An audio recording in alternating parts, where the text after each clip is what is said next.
आज आपण हळदी कुंकवाविषयी जाणून घेणार आहोत. कपाळावर कुंकू लावण्याची प्रथा हिंदू धर्मात पूर्वापार चालत आली आहे.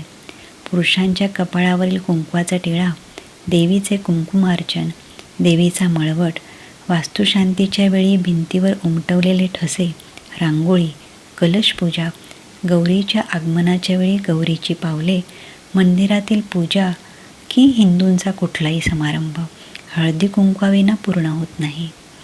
प्रत्येक देवघरात कुंकवाचा करंडा असतोच. एवढेच नाही तर लग्नपत्रिका किंवा भेटवस्तू असू दे, हळदी कुंकवाची बोटे लावल्याशिवाय आपण ती कुणाला देत नाही. कुंकवाला सौभाग्याचे प्रतीक मानल्यामुळे विवाह प्रसंगातही वधूला कुंकू लावणे, घरी आलेल्या प्रत्येक सुवासिनीला कुंकू लावणे शुभ मानले जाते.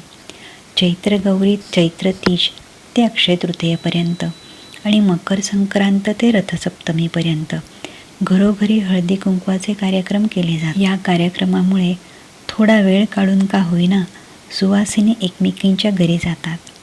त्यानिमित्ताने एकमेकींशी भेटी होतात.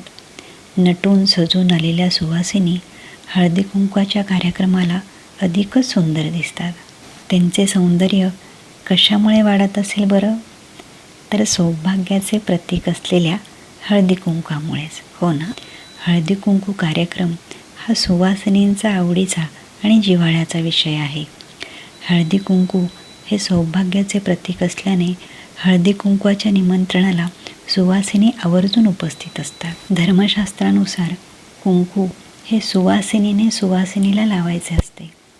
कुंकू लावताना नेहमी तुझे सौभाग्य अक्षय राहो अशी उदात्त आणि मंगल भावना मनात ठेवायची असते.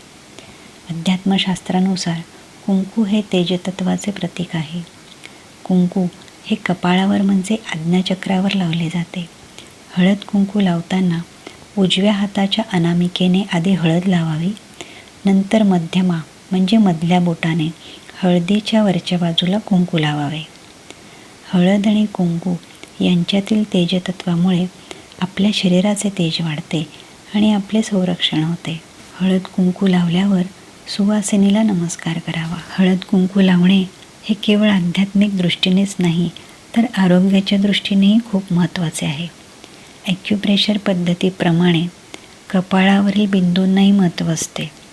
हळद कुंकू लावताना आपल्या कपाळावर जो दाब पडतो ना, त्या दाबामुळे तिथले बिंदू दाबले जातात आणि आपल्याला त्याचा शारीरिक लाभ होतो.